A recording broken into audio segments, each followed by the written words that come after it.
За сайн байцгаана уу?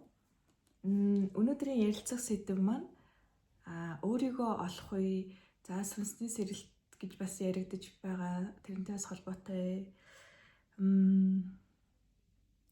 яг энэ цагийн хэллэгээр яг сүнсний сэрэлт гээд байгаа. Гэхдээ энэ зүйл маань цаг хугацаа хамаарахгүйгээр байсан болов уу гэж бодож байна. Өөрийгөө олох гэдэг маань бид угаасаа хин нэгэн ямар нэгэн зүйл байгаад тэрийгэ гээцэн ойлголтоогоос олно гэдэг. Тэгэхээр бидний сүнс дэлхий дээр ирээд ямар нэгэн зүйлийг одоо хийх гэж, бүтээх гэж, урлах гэж гэдэг юм уу? Тийм зорилготой байдаг гэж ойлгож байгаа. Ямар ч зориггүй зүйл, ямар ч зориултгүй зүйл гэж юу нь байхгүй. Бүх одоо оршихуй ертөнц бие биетэйгээ сүлэлдэж, нэгдэж, ховирч, өөрчлөгдөж бол явдаг. За өөрийгөө олоогүй хүн бусдын өнгийг өөрийнхөө өнгө гэж хүлээгээд авчихдаг. Жишээ нь миний өнгө яг төрлөх өнгө юм пинк ягаан өнгөтэй бай гэж бодъё л доо. Тэгтэл би тэрийгэ пинк ягаан гэдгээ мэдэхгүйгээр ногоон өнгөтэй гэж бодоо явж ивэл би ногооны авир гаргана тий. Гэхдээ би дотроо пинк ягаанаараа л байгаа. Тэгэхээр ямар нэгэн маск ч юм уу, дүр ч юм уу тийм зүйлийг өөр дээрээ наах боломжтой гэсэн үг. Тэгээ өөрийнхөө өнгийг тодорхойлсон, өөрийнхөө амьдралыг за энэ замаар явах юм байна. Өөрийгөө олсон хүн бол маш их цагийг хэмнэдэг. Шийдэж ядал. Одоо энэ гэхдээ бүр амар энгийн кейс жишээн дээр бол гардаг шүү дээ. Жишээ нь маникюр дээр бол саяхан яг тийм анзарч байгаа байхгүй юу? Би бол өөрийнхөө ингээ бодуулдаг өнгийг бол мэднэ. Энэ өнгө надад зохино. Ийм миний зан ар шинг ингэдэг тэгдэг гэдгийг бол мэднэ. Тэгтэл нэг эмэгтэй сэтгэл санаа нь угаасаа харваас юм тогтворгүй байгаад байсан л та. Тэгээд хэд ч бараг подкаст хийсэн юм дээ. Нэлээл ер нь бол энэ кейс бол маш их байдаг. Тэгэл нэг өнгөөр бодуулсан, сэтгэл хөдлөлөөр нэг өнгөөр бодуулсан чи тэр нь хормын дараа ингээд сэтгэлийн тайвширч өө энэ биш биш чи би өөр өнгө бодуулах байсан биш тэгэл тэгснэ байж өстой гинт ингээд саатай болом орч юм уу те. Тэгтэл өөрийгөө олцсон хүн бол ингээд цагийн дотор зорилгодоо хүрчихэж байгаа байхгүй. Одоо ингээд миний өнгө бол ийм ингээд болоо гэд явчихж байгаа. Тэгтэл тэр цаана бодуулснаа арилгаа дахиж өөр юм төрхүүлээд ингээд 2-3 цагийн үйл ажиллагаа болчихж байгаа. Маш энгийн кейс дээр. Тэгэхээр бид нар зам мөрөө олоод өөрийгөө хинбэгээ ямар амьдралаар юуг хүсэж, юуг мөрөөдөж, юуны төлөө явахаа тодорхойлчих юм бол бид нар асар их цагийг хэмнэдэг. Яг энэ зүйл гинт нэг өдөр төрхөөс ч юм уу болдог зүйл гэж бас бодохгүй л байна л да. Юу нь бол орчин үед за яг энэ цагт бол маш их хүмүүс сэтгэлийн гацаатай их явж байгаа. Яах вэ? Энийг хийх үү? А-г сонгох уу? Б-г сонгох уу? Ц-г сонгох уу? Эсвэл сонгохгүй байх уу ч гэдэг юм уу? Маш их сонголт ихтэй болчихсон. Тэгээд сонголт ихтэй болохын хэрээр сонгохгүй байх нь барыг илүү ч юм шиг. Тэр 10 сонголтонд сонгож ирснээр сонгохгүй байх нь илүү тархийг амраагаад өгчөж байгаа. Тэгэхээр сонгохгүй сонголт нь баг илүү ч юм шиг. Гэх мэтчлэн бид нар маш их сонголтын донд, маш их эргэлзээ, тэнэгэлзээний донд бол явж байгаа. За яг би өөрөөсөө тийм жижигхэн туршлагаас бас хуваалцахад маш их өөр дээрээ даваа бас бол талч гэдэг юм уу? Би хинбэ? Би ямар даваа талтай вэ? Эсвэл тал минь юу вэ? Юун дээр анхаарах вэ гэдэг юм уу? Маш их зүйлүүдийг ингээл байнга хийдэг байсан. Тэгээд асар их эргэлзээний донд бас их байдаг байсан юм байлээ. Яг мэдээж шууд шийддэг үе байсан ч гэсэн ийм амьдралын ийм шийдвэр гаргалтын үеуд дээр их эргэлзээл, тэнэгэлзээл байсан маань нэг талаараа яг яа зөвтгөж болох ш нөгөө талаар ингээ хугацаа алддаг зүйлүүд бол байдаг. Тэгэхээр хугацаа алдахгүй тулд зорилго одоо өөрийгөө яаж болох юм бэ? Хүмүүс их бас их асуудалтай. Шууд А-г сонгол зүг байгаал, Б-г сонгол зүг байгаал, тэгэл С-г сонгол зүг байгаал. Сонгосон сонголт бүр нэм азтай, одоо ашигтай, үр өгөөжтэй байхын гол нууц бол алсын хараа ба зүүн бэлэг. Би 5 нүдлийн цаатахыг хараад 10 нүдлийн цаатахыг хараад сонголт хийж чадна гэдэг бол энэ одоо зүүн совин зүүн бэлэг. Зүүн бэлэг гэхээр бас аюул сүртэй сонсогдож болох юм. Зүүн совин гэвэл их зүг нь. Зүүн совинтой зөнгөө дагаа явхад хүн алддаггүй. Алдсан ч дараагийн зөв зүйлийн бэлтгэл болж идэг.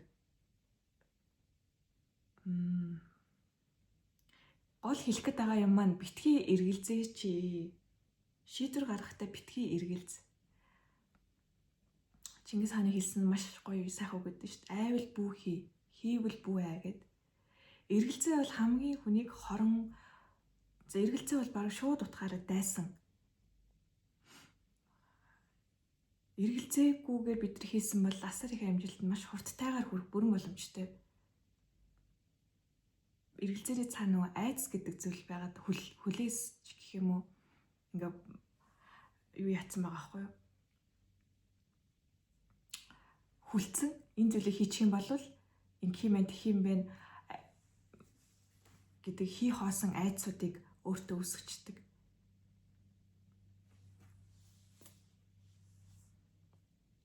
Нэг гоё хандлага гэвэл энийг хийсэн ч хүлээлт тавихгүй байх. Хүнтэй харилцсан ч тэр ажил хийсэн ч тэр хүлээлт тавихгүй байх. Бид нар маш их өндөр хүлээлтийг тавьчихдаг. За энийг хийчих юм бол тэгэндээ, тэгчэндээ, авчиндаа, болчиндоо гэд. Тэгээ тэр маань хүлээлтэнд биелэхгүй болохоор ингээл болсонгүй шүү дээ гэд. Хүлээлтээ нойллоод зүгээр л зүрхээ өг. 100%. Үнэхдээ аягүй сонь сонсогчж магадгүй. Алдсан чи яах вэ? Ер нь л алдсан чи яах вэ? Тэ?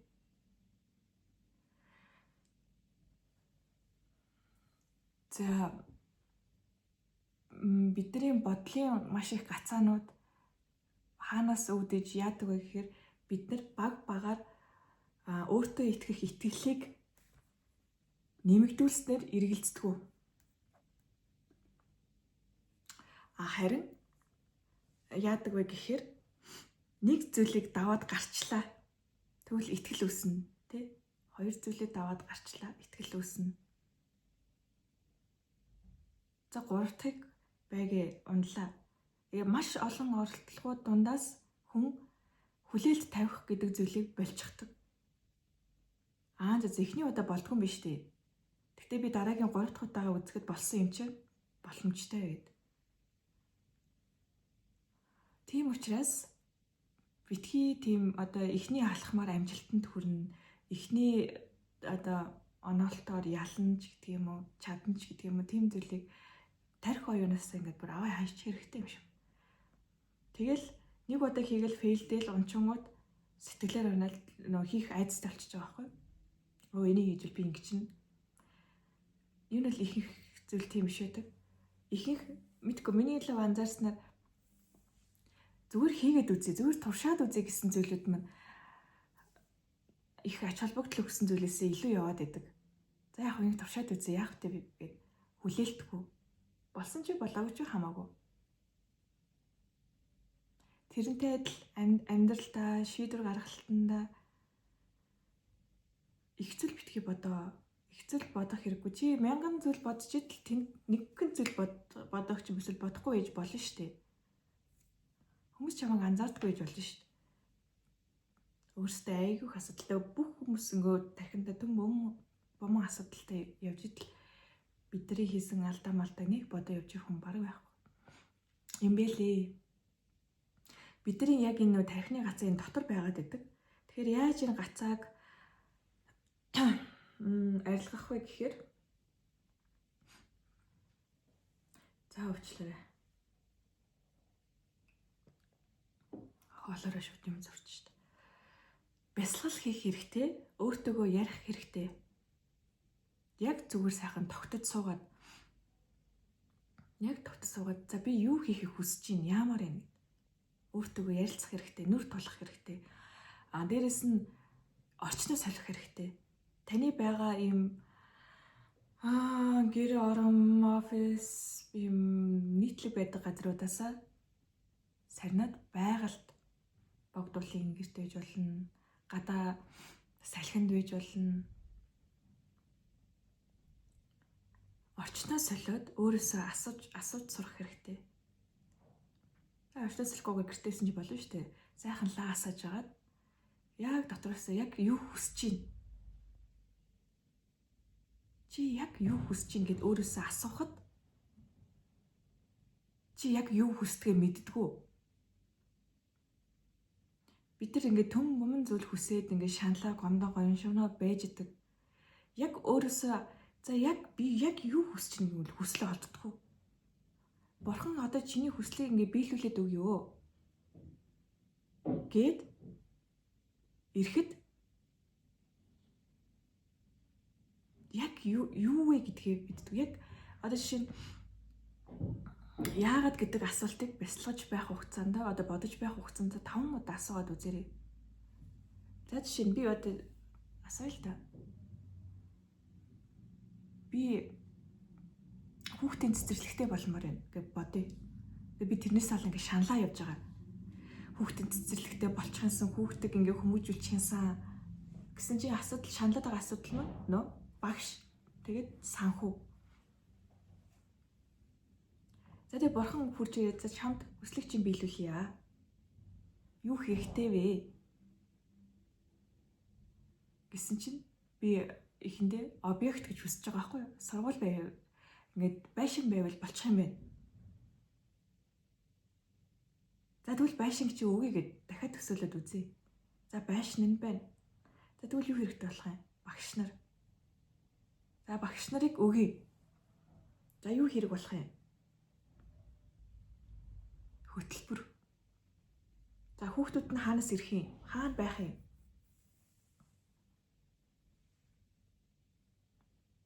За энэ одоо ойр орчныхоо хавийн хүүхдүүд гэдэг юм уу те? Тэг эхлэхэд чи яг юу саад болоод байгаа? Байшин объект барих юм уу? Түрээслэх юм уу? Эсвэл байгаа цэцэрлэг дээр очиод өөрийн гэсэн ноу хау байвал яагаад тэр цэцэрлэг хийх гээд байгаа? Юу ямар ялгаатай юм хийх гээд байгаа? Нэг онцгой нэг юм байгаа учраас хий гэсэн сэтэл төрсэн байгаа шүү дээ. Тэрийг цэцэрлэг дээр одоо байгаад үйл ажиллагаа явуулж байгаа цэцэрлэгийн газар дээр очиод яагаад санал болгож болохгүй гэж. Яг хүсэж байгаа тэр цаа зорилго чи юу вэ? Хүүхдийг хүмүүжүүлэх гээд байгаа юм уу? Хүүхдийг хүмүүжүүлэхэд заавал цэцэрлэг хэрэгтэй юм уу? Контент яагаад хийж болохгүй байгаа? Тэгээ хүүхдийн контент яагаад хийж болохгүй гэж тэр чинь том хүмүүжлийн зүйл биш юм аа гэл. Энэ зүйлийг хийхэд надаас мөнгө бол гарахгүй шүү дээ. Гэх мэтчлэн яг миний зорилго хүсэж байгаа тэр шаналгаад байгаа зүйл яг юу вэ гэдгээ мэдчих юм бол мөнгөний хэрэг байхгүй, хүрийн нөөцийн хэрэг байхгүй. Би зүгээр өөрөө зүгээр л энэ яг миний ингэж жижигхэн алхамаараа хийж идэл зорьсондоо хүрэх боломж нь байгаад байгаа. Тэгэхээр яах нь би багаар хөрхөн хүүхдэд зориулсан контент хийнэ л гэсэн үг шүү дээ. Энд ч надаас нэг тийм гараад шаналгаад ах зүйл авахгүй шүү. Өдөрт нэг контент хийчихээ тэгэл болов. Шаналх зүйл юусээ биш болчихоо. За яага бас шаналдаг зүйлүүдийн нэг нь турах.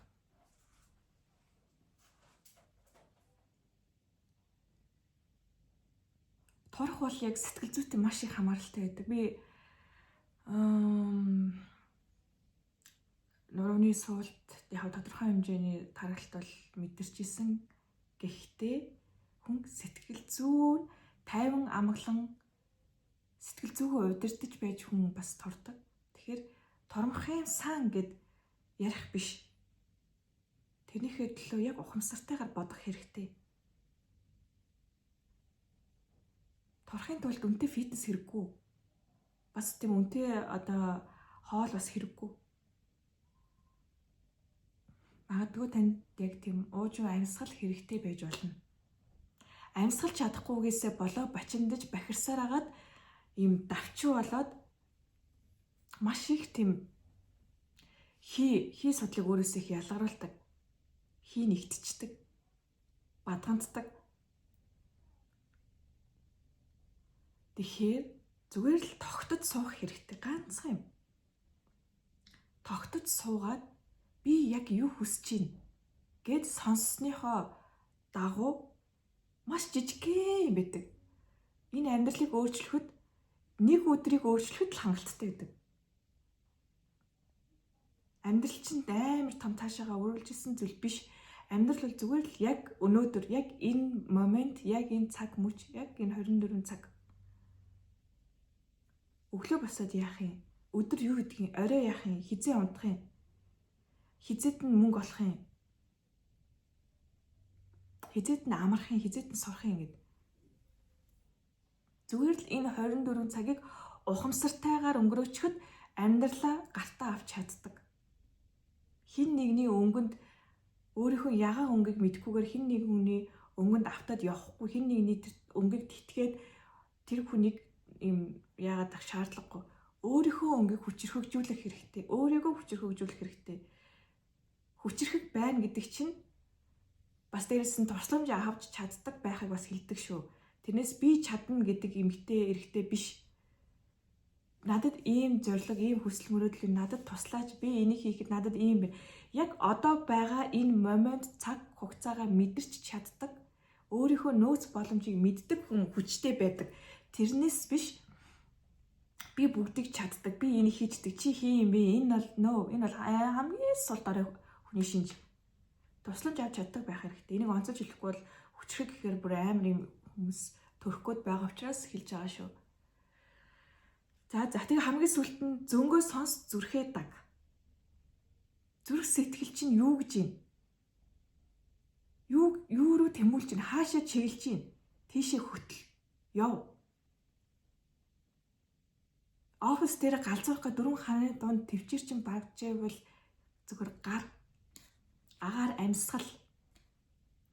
Гэртээ ингээд одоо тийм чийлрээл кино мөн үзэл YouTube хэрэгтэй YouTube ингээд энэ шиг одоо үзэж болно. Гэхдээ үйлдэл хөдөлгөөн хийх хэрэгтэй. Хайрын сайхан залуу нас, хайрын сайхан энэ би хаага хүн хайрлаж ашиглах хэрэгтэй зөв зөв. За. Тэгэд дараагийн подкастаар уулзъя. Зүрхээ дагаарай.